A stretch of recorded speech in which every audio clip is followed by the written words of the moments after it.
Saya punya teman di daerah Gunung Kidul, nama desanya saya nggak tahu. Satu desa itu ketika ditanya agamanya apa, mereka jawabnya Buddha. Gitu. Akhirnya didatangkanlah dari sebuah yayasan Buddhisme datang ke situ untuk membangunkan tempat ibadah bagi warga kampung karena belum ada tempat ibadahnya. Begitu tempat ibadahnya selesai, orang sekampung ini diajak masuk ke tempat ibadah itu. Begitu sampai depan mau masuk, mereka bingung, loh kok ngene iki? Nek neng kene raiso solawatan, raiso terbangan, gitu. Loh ternyata Buddha yang dimaksud itu adalah Islam sebagaimana para wali dulu mengajarkan itu. Kalau di dalam naskah-naskah disebut dengan Buddha, beda sama Buddha, itu beda.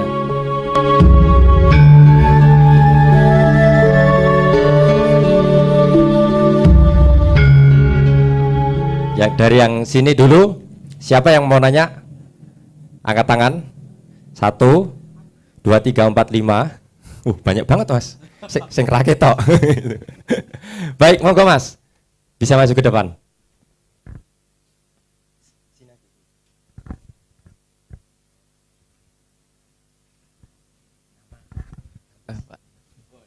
Ya, terima kasih. Nama saya Mason. Saya dari Temanggung, Cahwin.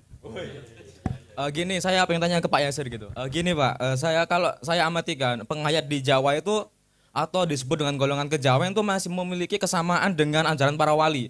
Entah dalam segi penyebutan istilah ketuhanan, kosmologi yang dipakai maupun beberapa hal terkait dengan ritual gitu. Nah, dengan melihat fragmen Islam kota dan Islam desa, kira-kira posisi para penghayat atau kejawen itu di mana gitu? Apalagi juga banyak para penghayat yang juga tinggal di kota, misal kayak Sabto Dharma yang di daerah Tamses gitu. Ya, terima kasih.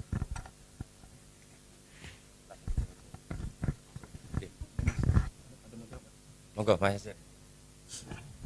Ini nanti juga ada kajian sendiri ya mengenai ini karena nanti di masa Orde Baru ini memang mulai penginventarisasi aliran-aliran kepercayaan gitu. Yang pada dasarnya ini semua adalah bentuk-bentuk keislaman lama. Saya punya teman di daerah Gunung Kidul, nama desanya saya nggak tahu. Satu desa itu ketika ditanya agamanya apa, mereka jawabnya Buddha gitu.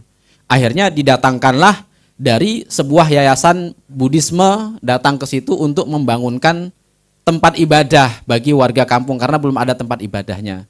Begitu tempat ibadahnya selesai, orang sekampung ini diajak masuk ke tempat ibadah itu. Begitu sampai depan mau masuk, mereka bingung, loh kok ngene iki? Nek neng kene raiso solawatan, raiso terbangan, gitu. Loh ternyata Buddha yang dimaksud itu adalah Islam sebagaimana para wali dulu mengajarkan itu. Kalau di dalam naskah-naskah disebut dengan Buddha, beda sama Buddha, itu beda.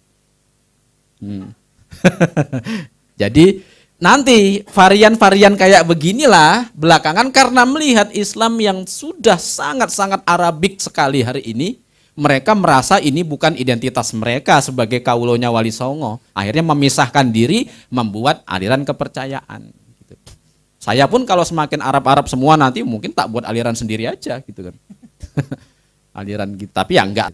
Ini asal usulnya panjang Mas Mahsun. Nanti bisa dilacak tahun-tahun 1920-an ini juga nanti ada kolonial mengumpulkan seluruh aliran-aliran kepercayaan dan diinventarisir nama-namanya dan dibuatkan wadahnya baru. Nama-namanya nanti di beberapa aliran-aliran kepercayaan itu nanti ada beberapa nama-nama yang dulu dibuat oleh pihak kolonial. Karena dulu gini, pasca Perang Jawa, pasca 1830 itu mulai perumusan identitas Jawa yang bukan Islam gitu. Jadi Jawa sebagaimana bukan Wali Songo, pokoknya Jawa itu mengacunya ke Majapahit gitu. Nah, Muhammad Yamin ini termasuk yang dari arus itu. Makanya banyak menelurkan konsep-konsep kemajapahitan dalam dunia kenegaraan gitu ya. Sampai hari ini orang di medsos itu mendefinisikan Jawa itu sebagai Majapahit, Singosari gitu. Melompati Wali Songo. Itu kayak Wahabi. Mau mengamalkan Islam langsung ke Kanjeng Nabi melompati imam-imam. Jadi itu puritanisme Jawa. Gitu ya. Puritanisme Jawa kembali ke Majapahit. Padahal mereka bisa berbahasa Jawa hari ini, tahu konsep-konsep Jawa, filsafat-filsafat Jawa itu dari warisan Wali Songo. kita bisa berbahasa Jawa hari ini warisannya Wali Songo. Makanya kita kalau nyebut permohonan maaf itu ngapunten, dari kata-kata afuwun jadi ngafuwun, supaya halus jadi ngapunten. Jadi ketimbang akhi ukti itu kita lebih dulu berbahasa Arab. Akhi ukti kan baru kemarin, afwan akhi, ana antum, teman-teman gitu kan. Ana ini ya gitu, itu kan baru kemarin. Kalau di Jawa sudah dari dulu. Apalagi kalau nanti meneliti, saya meneliti sekilas. Kata-kata di dalam bahasa Jawa itu banyak yang dari bahasa Arab, seperti kalau motong sesuatu itu sebutannya ketok. Ketok itu di bahasa apa? Dari bahasa Arab ketok. Anu monggo diketok sih kan gitu. Nah, kemudian apa lagi? Ngomongin anak kalau nangis itu mbeko. Gitu, mbeko. Bahkan ya ada yang dari bahasa Inggris. Kalau anak-anak kalau nyuruh turun itu kan medun. Kalau bahasa Inggrisnya down gitu. Down. Terus membicarakan sesuatu yang nggak kelihatan itu bahasa Inggrisnya mid, M-Y-T-H. Bahasa Jawanya demit gitu. Mungkin itu mengantar ini.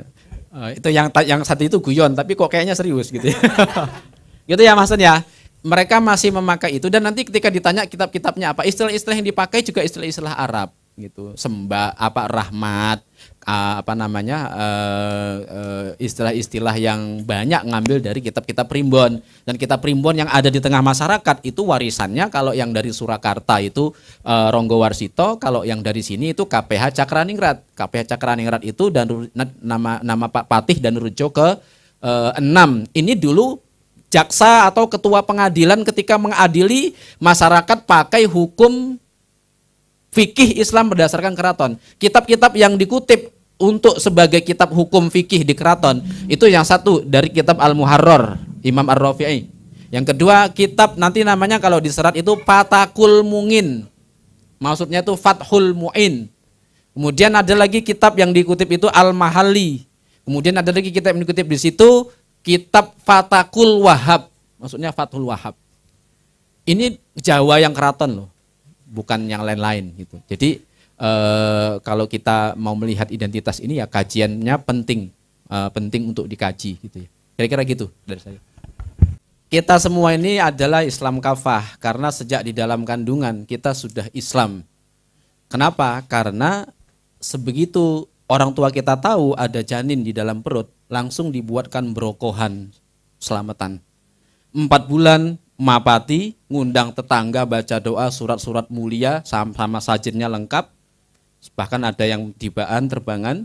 Begitu masuk 7 bulan mitoni gitu, terbangan lagi, sholawatan lagi, membaca surat-surat mulia lagi. Nah dari situ aja kurang Islam apa kita ini? Itu. Begitu lahir ya. Tahu mertua bahwa bayinya lahir langsung berokohan buat nasi kecil-kecil dibagikan ke tetangga.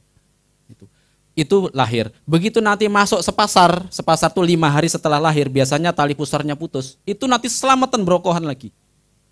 Bagikan tetangga lagi. Ki sodakoh putu kula supados selamat nyuwun dungane. Minta selamat anak cucunya coba. Itu nanti hari ke-7 akikah. Gitu. Sampai 35 hari selamatan lagi weton. Jadi, maka Islam kita ini adalah Islam A1. Jadi jangan pernah membesar-besarkan mu'alaf-mu'alaf yang kemarin sore masuk Islam itu.